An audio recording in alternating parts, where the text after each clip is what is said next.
A castle in Ohio might sound strange, but for two coloring book millionaires, it was their ultimate dream turned nightmare. When Gordon Ramsay arrived at Landoll Mohican Castle, he found an owner struggling to keep her dream alive in rural Ohio's Mohican River Valley. After building their $10 million castle turned hotel, Marta and Jim Landoll seemed to have it all. Their fortune from printing coloring books had funded not just a stunning hotel, but also an upscale restaurant, the Copper Mug Bar and Grill. In a cruel twist of fate, the restaurant burned to the ground just 96 hours after their insurance lapsed. The devastating loss tore the couple apart. They separated within a month and divorced soon after. With Jim's retirement, Marta was left alone to save their crumbling empire. Now she works 16-hour days, watching her grandchildren grow up through photos while trying to preserve the castle her family built. Her loyal staff can only watch as their beloved boss sacrifices everything to keep the dream alive. It's almost like she's a prisoner here. So I think that we really need Jimmy to manage the property. Despite holding the title of general manager, Marta's son Jimmy spends his days in the kitchen, a role he has no training for. Behind closed doors, staff blame Marta's overprotective nature for her son's inability to step up. While she works herself to exhaustion running the castle, her reluctance to push Jimmy may be keeping them both stuck in a cycle that's hurting the business and their relationship. So you normally wear a t-shirt to cook? Yeah, and pants. And pants? Yes. That's very kind of you. Despite the castle's fairy tale setting and perfect backdrop for weddings, the venue struggles to attract enough events to turn a profit. While other castle venues command premium prices for dream weddings, Marta's massive investment shows no signs of paying off, leaving her caught between a picture-perfect property and an empty events calendar. I think it's around $6 billion. Wow. And what's it worth now? Oh, probably 2. Gordon's journey through Ohio's countryside ends at an impressive sight, a real castle rising from the landscape. The majestic grounds and warm reception from the staff matches expectations, but as he learns the castle's history over the past 20 years, something catches his eye. The hotel's gift shop is nothing more than a few sparse shelves stocked with random trinkets, key rings, sunglasses, and bizarrely, a CD of the lobby's background music. Wow, $16. Is it good? I've listened to it for 10 years. I don't hear it anymore most of the time. The disconnect between the castle's regal exterior and this amateur retail attempt hints at deeper problems to come. A thick layer of dust coats the guest wine fridge, and an ancient TV lurks in the corner. Gordon notes the disconnect. What was once a high-end castle hotel now shows clear signs of neglect, its grandeur fading with each passing year. A wedding venue display board reveals they host up to 50 ceremonies each year. When Gordon asks about their event coordinator Melody, he learns she has no formal training, just common sense. His attention turns to a competition box for a free night stay. Excited, Gordon draws the next winner and calls to share the good news, adding dinner to their prize on him. The 10-year veteran receptionist offers a simple diagnosis. The hotel just needs updating. When questioned about general manager Jimmy, she reveals a deeper issue. Neither the owner's son nor Marta herself has any hospitality training or management experience. Gordon explores while waiting for Marta, finding bizarre decor choices, including a dinosaur on the balcony. A nearby turret reveals a grim sight, piles of dead flies, and a bottle full of cigarette butts. Meeting Marta outside, he praises the castle's exterior, but confronts her about the lobby's dust and the turret's state. She hasn't checked it in a month, prompting Gordon's concern about staff smoke breaks creating another fire risk. The conversation turns to Jimmy. Though technically general manager, Marta reveals she handles everything while he runs the kitchen. And even then, she still helps with ordering. Gordon decides it's time to test Marta's composure by organizing a 100-guest wedding in just a few days. Despite the pressure this would put on any venue, Marta appears remarkably calm. The soon-to-be married couple arrive, their timeline accelerated by the groom's upcoming military service. As they tour the venue together, the ballroom's shortcomings become apparent. The walls, painted in what Gordon calls lemon meringue, clash with an intimidating ceiling. When Gordon starts pulling at the chair covers, he reveals why they're needed. Underneath the stained spandex are basic metal chairs. Wedding coordinator Melody joins their inspection, explaining that buffet service is standard for most weddings. Gordon immediately dismisses this as outdated, calling it something from the 1980s. When the couple reasonably ask to sample the buffet offerings, they're met with an unexpected response. The kitchen staff simply won't allow tastings. Ramsay demands a menu tasting. As Melody heads to the kitchen to find Jimmy, Gordon surveys the dining room's mismatched linens and strange bar decorations, which he deems dreadful. All must be changed before the big day. When Jimmy appears without a chef's jacket, he explains he only wears one when delivering food. Reviewing the menu together, Jimmy admits there are dishes listed he's never made before, simply because no one has ordered them. Gordon's disbelief at this revelation prompts him to ask what Jimmy would do if someone did order one. Make a quick trip to culinary school? No. Jimmy would Google it and watch tutorial videos. Melody quickly defends the food quality, insisting their wedding dishes are really good. Time for Gordon to judge that claim. Their first sample arrives: stuffed chicken smothered in cheese. Gordon's expression speaks volumes about what's to come. Look at that bit there. It's like my granddad's foreskin. Not good. No wonder Grandma used to get upset at night. Behind kitchen doors, Jimmy frantically searches Google, while Gordon and the couple face their next disappointment: slimy, undercooked salmon. Then comes Jimmy's first attempt at filet mignon, which the couple notes that they could have cooked better themselves. Gordon apologizes to the anxious couple.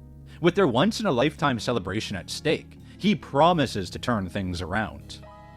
Leaving them to decompress, he heads to the dining room to observe regular service, where he meets Jimmy's wife and encounters a peculiar greeting from the host. What do you do, TJ? I'm just the host tonight. Excellent. So, Entering the kitchen, Gordon finds Jimmy working alongside sous chef Grant and Marta. His eyes narrow at meat and fish sharing the same grill plate. Grant insists they stay on separate sides, but Gordon's never seen such a setup. The food warmers, inexplicably located in another room, have waitresses regularly confused about which plates to grab. Jimmy loses track of multiple steak orders, while Grant sends a sad-looking beef stroganoff to warm alone, separated from the other 5 main courses for that table. The mix-up stems from separate checks requested by the diners. In the dining room, Gordon sees the kitchen's chaos affecting customers firsthand.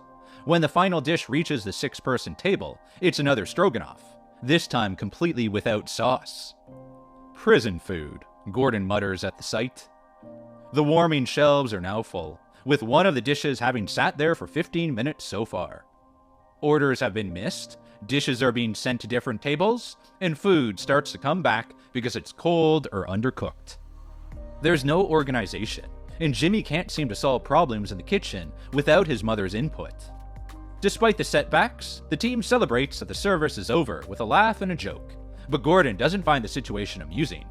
He tells them that the first impressions of the hotel were very good, but the building is dirty and the restaurant is dysfunctional. Gordon confronts Jimmy about his empty general manager title. No real authority, no proper standards. When Marta pleads they're overwhelmed and need help, Gordon points to the heart of the problem. She's single-handedly running an entire castle, while her son holds a title without responsibility. Without change, the whole operation will crumble.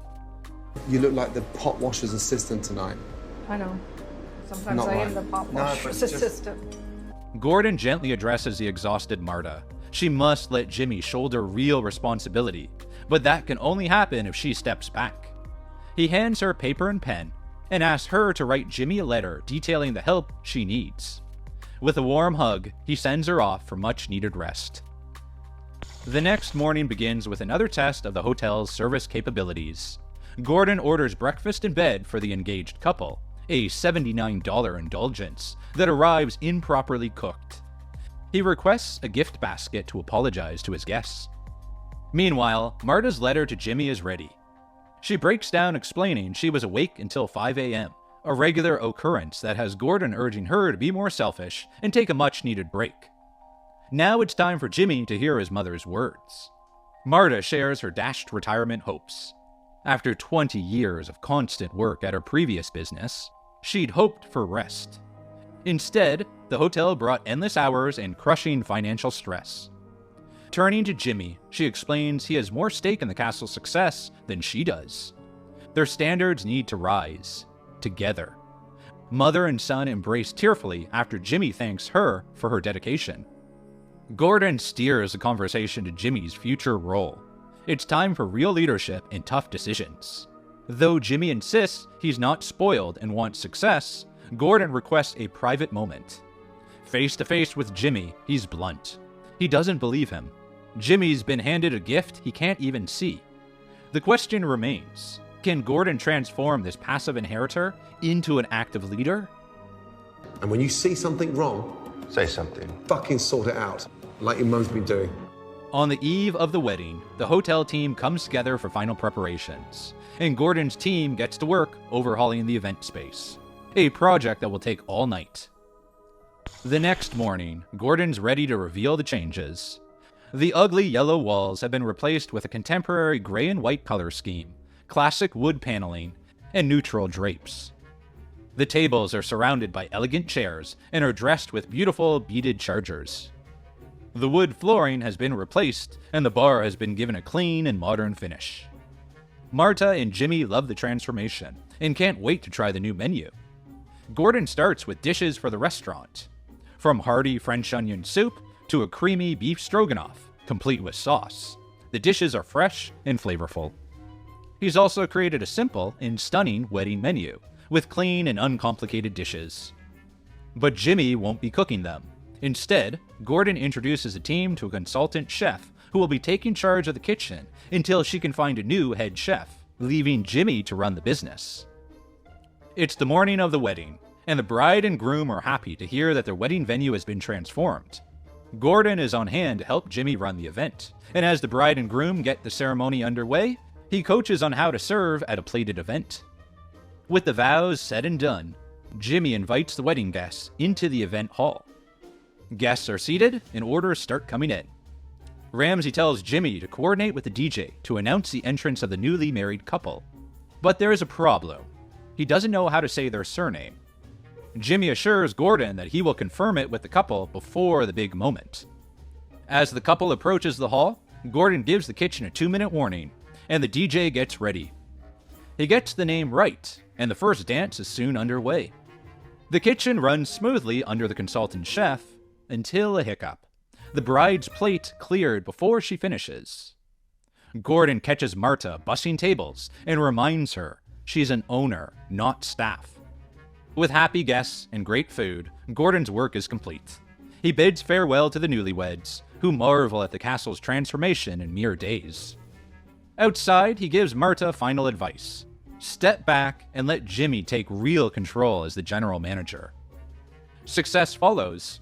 Wedding bookings climb, the kitchen reorganizes under a new head chef, and Jimmy steps into running the family business. But after years of relying on Google and his mother's help, will he maintain these new standards? The Landoll's Mohican Castle episode of Hotel Hell was filmed in December 2015 and was broadcast in July of the next year. Marta and Jimmy waited nervously for the episode to air and planned to watch it at a private party for friends in the Copper Mug Bar and Grill restaurant.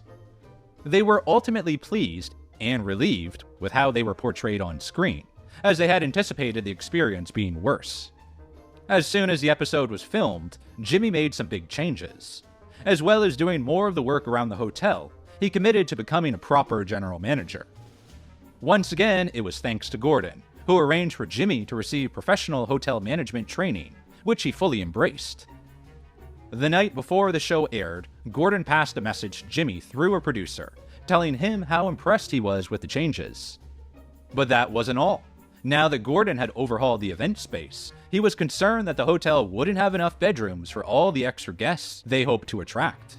And that was a valid concern. Immediately after the show aired, event bookings at the castle and covers in the restaurant both began to increase. Gordon put Jimmy in touch with a lodging specialist to advise him on possible next steps for the business.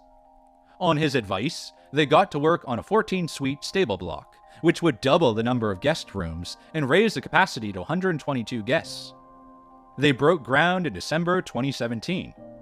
By the time the new building opened in July 2018, the hotel was fully booked every Friday and Saturday night, and they were handling more big weddings, which required more rooms. The new accommodation was built to the same high standard as the rest of the castle. While not as glamorous as castle lodging, the stables overlooks a glacial gorge and forest canopy, treating guests to stunning views. Outdoor seating lets visitors fully immerse in the surroundings. Inside, generously sized rooms feature rich natural wood trim throughout. Rustic sliding barn doors meet modern comforts. The spacious bathroom centers on a garden tub, while tasteful castle artwork completes the ambiance. Despite all the improvements made, reviews from around this time are mixed. While the hotel received a number of 4- and 5-star reviews, which raved about the warm staff and general accommodation, the restaurant reviews aren't great, averaging between 3 and 4. The menu is seen as expensive and uninspired, despite including Gordon's dishes. By August 2018, Landoll's Mohican Castle was hosting over 100 weddings a year, as well as a range of corporate events and specialty nights, including ghost hunting evenings. In 2019, the hotel appeared on Ghost Hunters, where Jimmy and his wife shared some unsettling encounters staff had experienced with a ghostly figure. He asked the team to investigate a possible link between fire and paranormal activity in the hotel, which they did. Our investigators, Brian and Rochelle, went into the restaurant and they started getting kind of headachy and lightheaded and reported smelling an odd odor. After smelling gas in the restaurant and finding heaters on full blast in a bedroom, the team suggested they build a fortress against fire and check the electrical system before leaving. That didn't scare Jimmy though. Instead, he started running regular ghost walks around the hotel and the nearby cemetery. During 2020, the hotel was forced to close for some time due to local laws surrounding the pandemic, but Landoll's came back strong later that year. The restaurant started opening for breakfast in addition to the usual lunch and dinner service, and they once again invested in expansion by leveling a part of the grounds to create an extra parking lot for another 32 guest vehicles. Business was booming, and the staff was rushed off their feet as they coped with a full hotel, fully booked restaurant, and external events, sometimes all on the same day. But that didn't stop there. Next to open in 2021 was the patio, an outdoor area serving drinks and light snacks, and the Copper Mug restaurant was given another facelift. Staff numbers jumped from 20 to 60, and soon they needed an additional event space to keep up with demand. In July 2024, they announced the opening of a new banquet hall at the Copper Mug to run alongside the main event space. It will host smaller weddings, corporate events, and dinners. Landoll's Mohican Castle hasn't just managed to stay open until today, it's thriving and growing, making it one of Gordon's biggest successes. The hotel is currently rated 4 out of 5 on TripAdvisor, though recent ratings are a little lower, and standards seem to have dipped in the past few years. There could be a couple of explanations for that. The first is that business has struggled to hire and retain staff over the past few years, which may have been responsible for the restaurant ratings and food reviews suffering. And at the same time, Jimmy gave up his role as the general manager at the hotel and passed on the responsibility to a new hire. That's because in 2020, he received a promotion. He's now CEO of the family business, but that's not the only project he is overseeing. Around the same time, he launched 2 vacation rental businesses for properties based in Cape Coral and Lake Erie. He's a busy guy. Hotel Hell viewers witnessed Jimmy's surprising transformation from an inexperienced chef Googling recipes to a successful hotel operator, marking one of the show's most notable turnarounds. While many owners confronted with Gordon's often negative opinions will argue with his criticism, Jimmy took every word to heart and saw Ramsay as a valuable mentor. The family admitted they didn't know how to run a hotel or a restaurant, and grabbed the opportunity to take expert advice with both hands. And Jimmy was always honest that he wasn't a real chef. In fact, when he first stepped in to help his mom at the hotel, he offered to do anything except cook. That made his attempt at filet mignon seem quite reasonable, particularly compared to dishes produced by other professional chefs featured on the show. As for Marta, we are glad that the hotel hell experience was a positive one for her and her family. In an unusual twist, Gordon initiated contact with Marta to visit Landoll's Mohican Castle, rather than the typical owner outreach for help. He must have been persuasive because Marta's initial reaction was a definite no. She didn't want to feature on a show that was named Hotel Hell. Apparently, she softened. The show turned out to be a life-changing event for Marta. At the end of the visit, when Gordon's changes kicked in, she was able to take a step back. In fact, she never worked another weekend at the hotel. In her new role as chief financial officer, she managed to stay out of the kitchen completely. Marta was a popular figure with viewers, who thought she was a caring and protective mother and were impressed by her resilience when she was carrying such a burden. So they will be delighted to hear that she's making up for lost time, and her social media is full of pictures with her grandchildren. And that's not all. Marta's getting married. The big question is, where will they hold the wedding? We wish the bride and groom to be a lifetime of happiness together. We can't wait to see what the future holds for Landoll's Mohican Castle and the family who built it.